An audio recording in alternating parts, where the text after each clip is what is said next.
Olá, seja muito bem-vindo, seja muito bem-vinda. E mais uma edição do Arena Office, direto aqui da Expo Revestir, com o patrocínio da Cavalete. Eu sou o Gumar Carvalho, estou aqui com o Pedro Rezende da Brandex Branding. Para quem tem problema de falar inglês, é um troca-língua, um trava-línguas bacana. A gente parte do pressuposto que o conceito ele pede a pronúncia. Sem dúvida. Pedro, um grande prazer estar aqui contigo.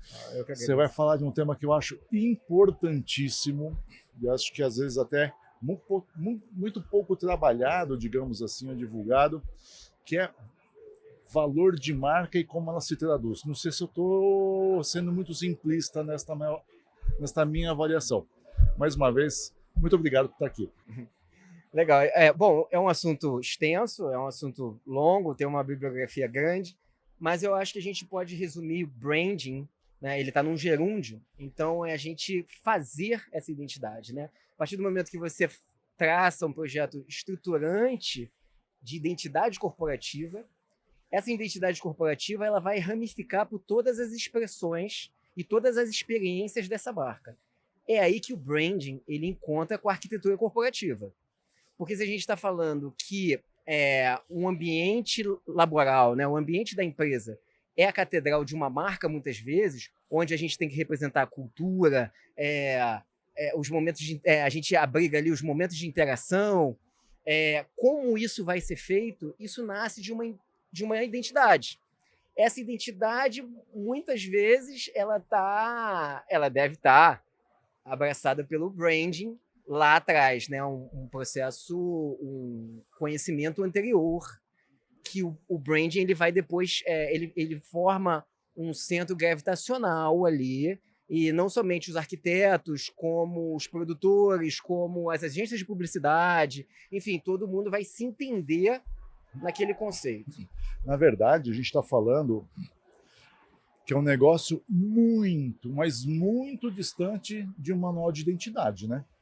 Ah, sim. Porque assim, às vezes você fala marca, essa referência, faz um manual de identidade, que até um certo tempo era assim, tipo papelaria de escritório, com logo, essas coisas todas, óbvio que já era algo limitado, mas agora o céu é o limite para branding, né? Na verdade, é mais fácil a gente ver essas expressões da identidade visual. Tá. É porque nós somos seres visuais. Né? Então é o mais rápido. Aliás, você faz branding, faz logotipo, mas as soluções não são cosméticas. As soluções elas são muito mais profundas e auxiliam até os gestores nas decisões, como uma aquisição de uma empresa. Né? Vem cá, a gente está sintonizado, esses valores eles que estão pensados aqui, eles têm sintonia com os valores dessa outra organização, ou mesmo no processo de contratação. Sim. Essa pessoa é uma pessoa que tem o nosso estilo, que tem o nosso gesto. Você vê, eu não estou falando de nada visual. Nada. Não, de fato. Acho que tem o nosso gesto? Tem. Então, pode existir. Você fala de uma certa forma de uma alma. Aí, exatamente. Né? Que é uma coisa que... E o que é legal do teu trabalho com os escritórios, eu queria que você falasse um pouquinho de como é que funciona essa dinâmica, que é como transmitir essa alma para um corpo e fazer com que eles coabitem da melhor forma possível. Exatamente. E aí tem uma questão que foi um diferencial para a nossa operação, tá? Foi quando a gente entendeu que o branding, ele não é repressor. Ele educa os agentes que vão participar de todas essas expressões de marca. Isso faz muita diferença. Porque se a gente diz que a empresa de branding ela é responsável por aprovar, a gente está reprimindo. Sim. Quando a gente fala que a empresa de branding está responsável por educar, a gente está dando autonomia. A partir do branding, a sua empresa vai poder trabalhar. Não é uma camisa de força. Não é mais um farol, né? São boias de sinalização, uma metáfora que a gente faz. Sim. Então, a partir delas, os agentes envolvidos eles conseguem navegar. E na tua equipe tem arquiteto, né? E engenheiro. Tem arquitetos, né? A gente tem um time de arquitetura, uma pessoa, enfim, que já foi de escritórios renomados. E o diálogo é muito interessante, né? E aí depende dos projetos, depende das marcas, a gente traz para o board do projeto, para o squad, profissionais de outras áreas.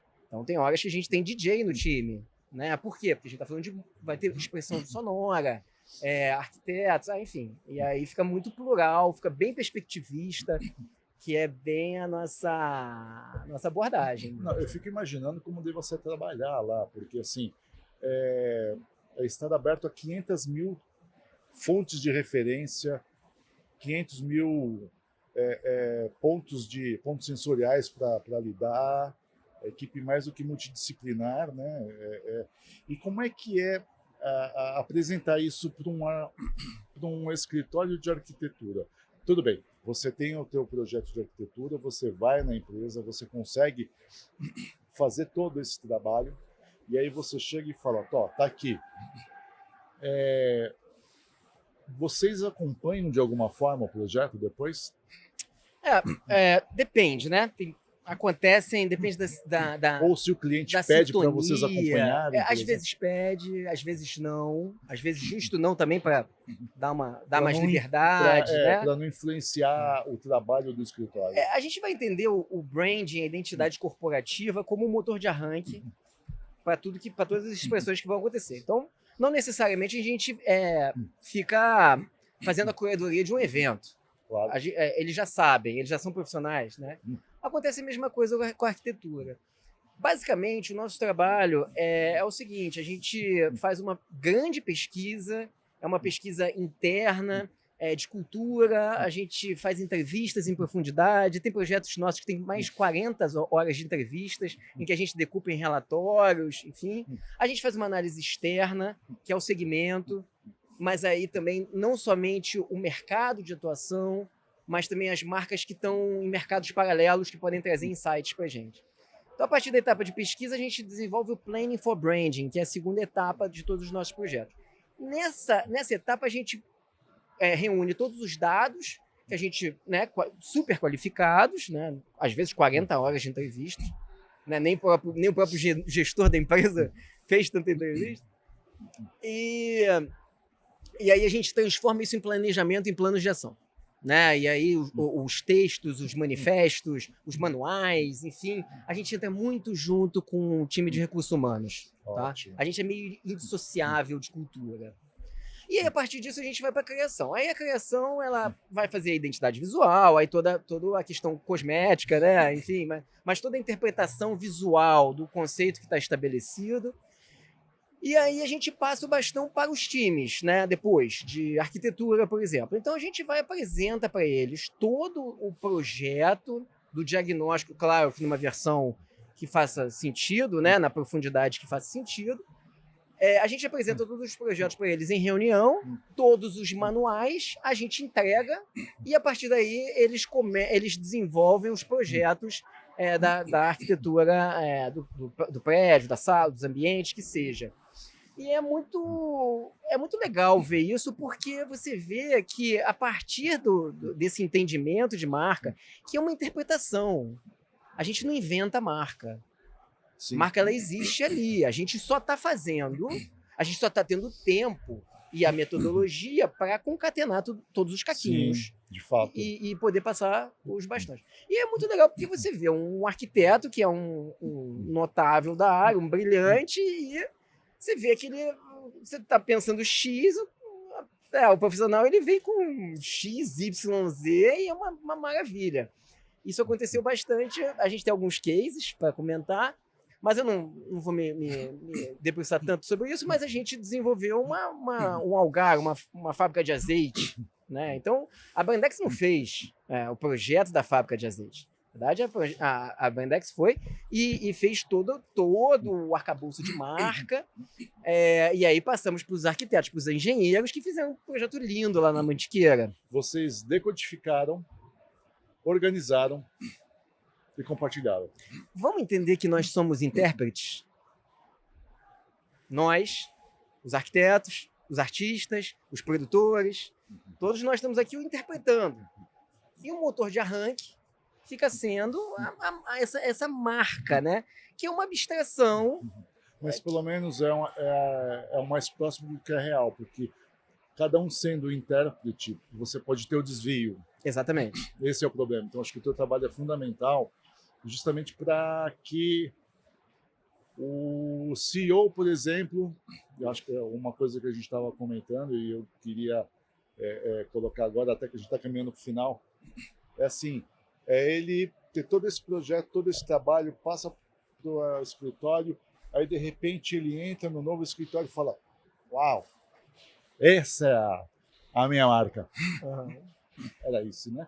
Normalmente a gente tem algumas reações que eu gosto bastante. Essa, assim, do olho, né? É isso.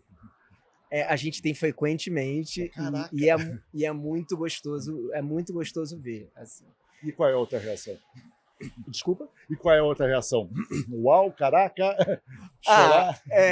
Tem cliente que se emociona, né? Não, eu imagino. Já vi cliente chorando, a gente apresentando um filme institucional da marca, principalmente marcas de origem familiar. Familiares, que eu ia falar, porque você resgata uma história que às vezes a atual geração que está na gestão não tem a menor ideia do que foi construir aquela marca. E eu lembro que eu conversei há alguns anos com um pessoal falando de propósito, né? Era até uma empresa do Sul, diga-se, e aí eu estava com o cara da geração, a terceira geração, que era o CEO, e o rapaz, o consultor que ajudou.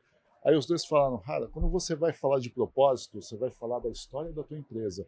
O que o avô desse figura aqui estava pensando na hora de assinar lá o contrato social da empresa para começar a trabalhar. Isso não passa, e você resgata isso daí. Resgata, às vezes, valores que poderiam estar sumidos, ou estavam até, aí de repente o cara fala, puta, é isso aqui. É isso que faltava. E mais do que isso, a gente reforça. Porque às vezes o empreendedor original, ele tá ali num fluxo tão intenso que até ele esquece como ele fez ou o que moveu ele para fazer. Então a gente faz essa arqueologia de conceitos, né, de valores, e que é muito interessante. A gente tem histórias, principalmente empresas familiares, então a gente tem histórias lindas assim. E quando a gente faz os trabalhos de sucessão, a gente também faz, né, sucessão de gerações, né, exatamente isso que você está falando. É muito legal, porque o pai, ele teve, ou a mãe, enfim, teve aquele momento, um momento de superação, aquela jornada do herói acontece mesmo, sabe? E é muito gostoso de ver. E quando há um descolamento na passagem para a segunda geração. Ou também há um descolamento quando a empresa se torna profissional mesmo. Sim. E nesse momento é complicado que você tem que ter, porque aí vão mudar o ambiente de trabalho e vão trocar os pés pelas mãos, né? E aí o branding, ele tem que estar muito bem fundamentado.